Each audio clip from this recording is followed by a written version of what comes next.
दिसंबर नहीं मनाया और घर पर ही रहा। जब मैं उसे लेने घर पहुंचा तो आशु बोली, जानू, जब से मैं पैदा हुई हूँ तब से हमने कभी होली नहीं मनाई। जान, दरअसल वो कान होली से कुछ दिन पहले ही हुआ था, इसलिए आज तक इस घर में कभी होली नहीं मनाई गई। पर कोई बात नहीं, मैं बात करता हूँ कि अगर ताऊ जी मान जाए। ठीक है, पर अभी नहीं, अभी उनकी तबीयत थोड़ी सी ठीक हुई है और वैसे भी अभी तो 2 महीने पड़े हैं। आशु ने कहा। ताऊ जी की तबीयत ठीक होने लगी थी, इसलिए उन्होंने खुद आशु को वापस जाने को कहा था। जनवरी खत्म हुआ और फिर कॉलेज का एनुअल डे आ गया, पर मुझे 2 दिन के लिए बरेली जाना था। जब मैंने ये बात आशु को बताई तो वो रूठ गई और कहने लगी कि वो भी नहीं जाएगी। मैंने बड़ी मुश्किल से उसे जाने को राजी किया, ये कहकर कि ये कॉलेज के दिन फिर दोबारा नहीं आएंगे। आशु मान गई और मैंने ही उसके लिए एक शानदार ड्रेस सेलेक्ट की। आशु ये नहीं जानती थी कि मेरा प्लान क्या है। मोहित चूंकि पहले से ही बरेली में था तो मैंने उससे मदद मांगी कि वो काम संभाल ले और मैं एक ही दिन में अपना बचा हुआ काम उसे सौंप कर वापस आ गया। एनुअल डे वाले दिन आशु कॉलेज पहुंच गई थी। मैंने गेट पर से उसे फोन किया और पूछा कि वो गई या नहीं। आशु ने बताया कि वो पहुंच गई है।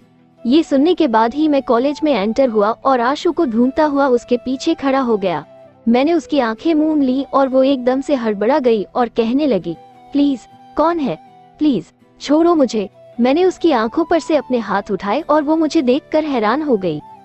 हैरान तो मैं भी हुआ, क्योंकि आशु आज लग ही इतनी खूबसूरत रही थी। मैं उम्मीद करने लगा कि वो आकर मेरे गले लग जाएगी, पर ऐसा नहीं हुआ। मुझे लगा शायद आशु शर्मा रही है, पर तभी रक्षित अपने दोनों हाथों में कोल्ड ड्रिंक लिए वहां आ गया। उसने एक कोल्ड ड्रिंक आशु की तरफ बढ़ाए और आशु ने संकुचाते हुए वो कोल्ड ड्रिंक ले ली। मुझे देखकर रक्षित बोला, हाय, पर मैंने उसकी बात को अनसुना कर दिया। तभी आशु ने मेरा हाथ पकड़ा और रक्षित को एक्सक्यूज बोलकर मुझे एक तरफ ले आई। आज तो बड़े डैशिंग लग रहे हो आप, आशु बोली। Thank you, but I thought you didn't like him. मैंने कहा क्योंकि फर्स्ट ईयर के एनुअल डे पर आशु ने यही कहा डे था। I realized that we should not blame children because of their parent. It wasn't his fault. आशु ने सोचते हुए कहा। Fair enough. Anyway, you are looking fabulous today. मैं आशु को कॉम्प्लीमेंट देते हुए कहा। शुक्रिया, वैसे आपने तो कहा था कि आपको बहुत काम है और आप नहीं आने वाले। आशु ने मुझसे शिकायत करते हुए कहा। भाई, अपनी जाने मन को मैं भला कैसे उदास करता। मैंने आशु का हाथ अपने हाथ में लेते हुए कहा।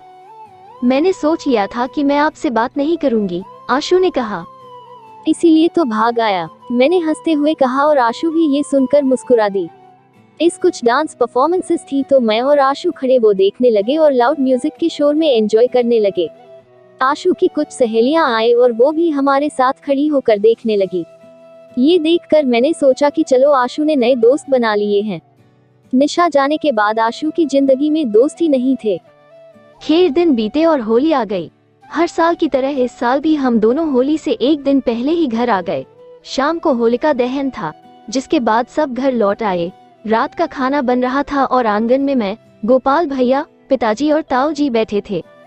मैं, ताऊ जी, आप बुरा ना माने तो आपसे कुछ मांगूं? मैंने डरते हुए कहा। ताऊ जी, हाँ हाँ बोल। मैं, ताऊ जी, इस बार होली घर पर मनाए।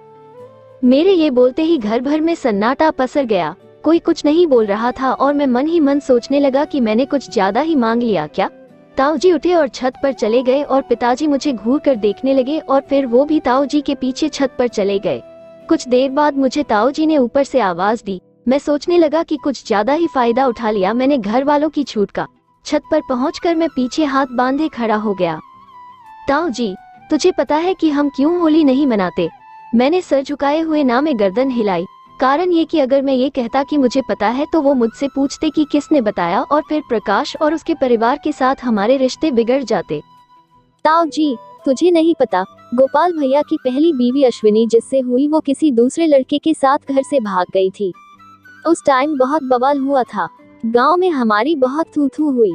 उस समय गांव के मुखिया, जो आजकल हमारे मंत्री साहब हैं, उन्होंने फरमान सुनाया कि दोनों को मार दिया जाए। इसलिए हम होली नहीं मनाते। ताऊ जी ने मुझे बड़ी नैतिकतापूर्ण तरीके से बात बताई। मैं तो, ताऊ जी, हम बाकी त्योहार क्यों मनाते हैं?